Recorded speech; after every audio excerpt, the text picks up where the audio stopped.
Assalamu alaikum warahmatullahi wabarakatuh. Good afternoon and welcome to today's session. Um, having looked at our campaign architecture, which made it easy for us to understand what exactly we are selling to our ideal customers, understanding what they need, and understanding the reasons why they will not buy, right? And coming up with probable solutions to ensure they end up buying. So now that we understand what it is we are selling to these customers, we understand um, the likely objections they are to have, and we already have the likely responses to those objections.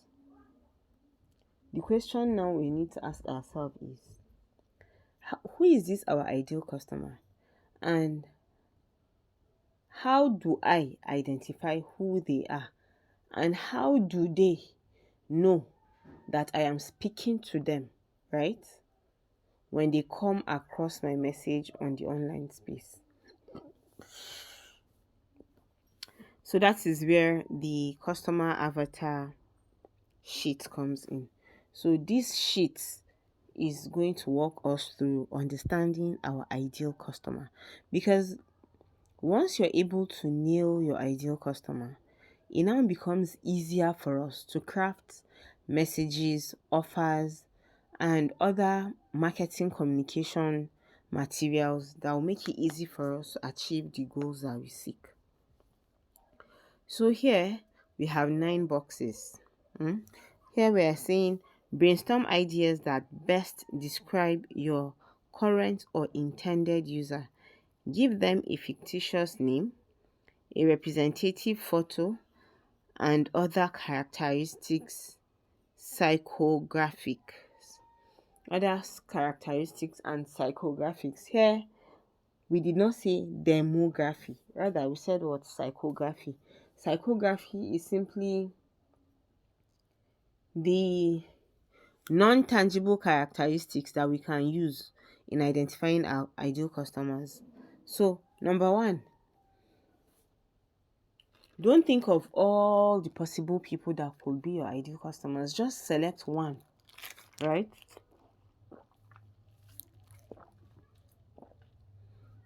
Select just one person. It could be that you have already done business with that person, like you currently have a client or a customer who is just like God used that person to answer your prayer in an ideal customer. So, what is that person's age? Or what is the age range? What is the person's occupation? By occupation, is she a civil servant? Is she a corporate worker? Is she a stay-at-home mom? Is she an entrepreneur? Is she a businesswoman? Does she have a shop in the market? Does she have a shop in a mall? Does she sell on the roadside? What exactly is the occupation she does? Even if you do not know, give her a tentative occupation. Because when you look at it, there are people who will buy certain things more than some other people. So let's use an example of a corporate worker who goes to work probably by 9 a.m. or even 8 a.m., doesn't come back every day from morning till Friday. They don't come back till, say, 5 p.m., or they close 5 p.m., get home 6 p.m., right? For somebody like this, if she needs to buy groceries in the market, needs to surprise her child or her husband, or needs to get something for her friend, like her weekends is the weekend where she catches up with her kids, her family, visits her friends, go for O&Bs. So most probably going to the market is not in her radar. It's not on her to-do list, because her weekends are just too jam-packed with family activities or her own personal activities for it to include market runs. You understand? Then her location. I am in Kaduna, right? If I sell, say, meat supplies, like I as much as I should look for customers in Lagos, but I should finish exhausting Kaduna first, right? Before I go outside the shores of Kaduna to start looking for customers. Even though sometimes, yeah, customers who are more willing and likely to buy may be in Lagos.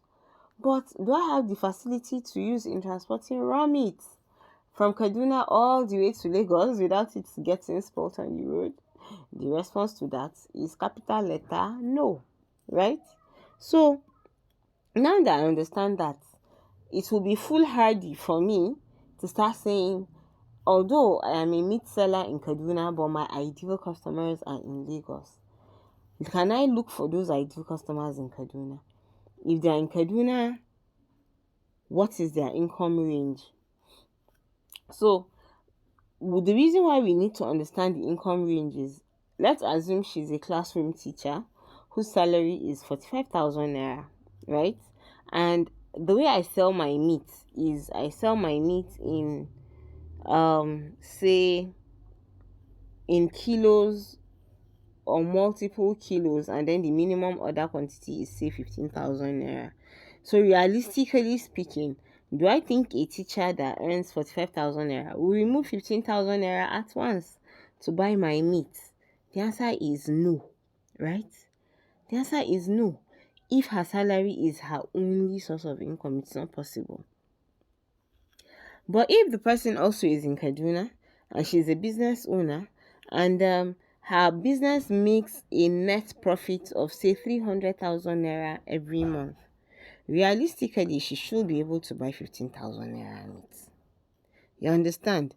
Or if she's a stay-at-home mom, right, but her oga gives her shopping money monthly to the tune of 300,000 naira, heck, not only 15,000 naira, she'll be able to spend 50,000 naira on buying meat alone. So you can see how understanding exactly who she is, what her age range is, what her occupation is, and the location that she's in, and the income range, that's the kind of money I assume should be in her possession monthly, is, will be able to help me, craft marketing message that would appeal to her, or that will call her attention. Do you understand? Now that we know what her name is, what her occupation is, and what her location is, relative to my product that I'm selling, what are her goals? Her goals, number one, will be that she wants to eat healthy meals, and she also wants to feed her children healthy meals.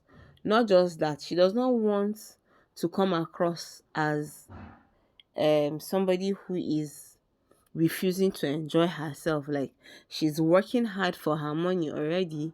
She should be able to spend some amount of money on herself and her family, right? So what other thing could be her goal as it interests me and the product that I sell? We have to brainstorm this, even if we don't know what it is exactly. Is she somebody that wants to enjoy life? Is she somebody that wants to have family time with her kids so that they bond well, catch up for the missed days she was at work over the week, and all of those things? Yeah? What are her interests? What are the things that interest her? Already her entire week goes to work. So on the days that she's not at work, what are her interests? She loves to watch Nigerian movies, for example. She loves to watch Z World movies, or she loves to play games on her phone, or she loves to read romantic novels, or she loves to read non-fiction novels. These are all interests. She loves visiting friends and family over the weekends. She loves being in the kitchen, although her work doesn't permit her to be able to do so as often as she wants to be, right? She visits a lot of cooking blogs and then saves recipes All of these things, they are interests. They are things that will give us more insights into who this woman is. What are her challenges? Now, as a 9 to 5er, we have already said one of her challenges is that she doesn't have time to be doing market runs. She already works 9 to 5 from Mondays to Fridays, and sometimes she even does overtime weekends. So, where is the time? There is no time. Personality, what kind of person is she? Is she somebody that is outgoing, that loves being around people, is she an introverted type of person? She prefers being alone by herself, reading her book, or just scrolling on her phone. What are her needs? She wants to be able to feed her family with good quality food, tasty meals, delicious, healthy meals, so that they don't feel like their children roaming the streets that are begging for food up and down. You understand? That could be some of her needs. Then what is her motivation? What is it that motivates her to work? Probably she had a not so good upbringing, like her own parents could not, cater for her every need. Like, although they were doing the best they could at the time, but they were unable to, offer the extra luxuries of life. Yeah, that could be a motivation. So she could be that she came from a home where you eat meat only once in a week, for example, or you eat meat only once in 2 days, or they rarely do eat meat at all, and she does not want her kids to suffer the same fate. She's going over and beyond to ensure she earns well so that her own children do not go through the experiences that she went through. You can see how really, deep down, this is exposing to us more information about our ideal customer. Then influence. What are the things that influences her? Back to interests. When she sees recipes on social media, does she say, oh, let me save this, I'm going to do this? Does she follow celebrities, and does she, take the advices of these celebrities? Or no, is she a, personal development driven person, and she goes for the of those big shots, as in women that are big shots in different industries, and is inspired by the landmark achievements that these women are achieving? These could be some of those things that influences her. Do you understand? Then sources of information. Where does she get her information from? Some people is from television, some people is from social media, some people is from their WhatsApp status, and some people is from their WhatsApp groups. So if she's somebody who gets information from WhatsApp groups, what this means is that in your marketing channel, you're going to do what? Include WhatsApp groups. You're going to include WhatsApp groups. So these kinds of women that fit the demography that you want. Are you together? These kinds of women that fit the demography that you want, you know where to meet them. If her own source of information is, say, social media, now because she gets information from social media, you know the kind of content to post on social media to properly align yourself, right, with her aspirations, her goals, her needs, and then present yourself as the best solution to a problem, right, to which your product is a solution to. Because in every case, there is one equation you should not forget. How you position your product determines how people interact with it. So people are either doing one of two things. They are either going towards pleasure, or they are running away from pain. So in our own case, what is going to be a pleasurable thing for her? Let her just sit down in her house with the punch of a phone, with the click of one dial.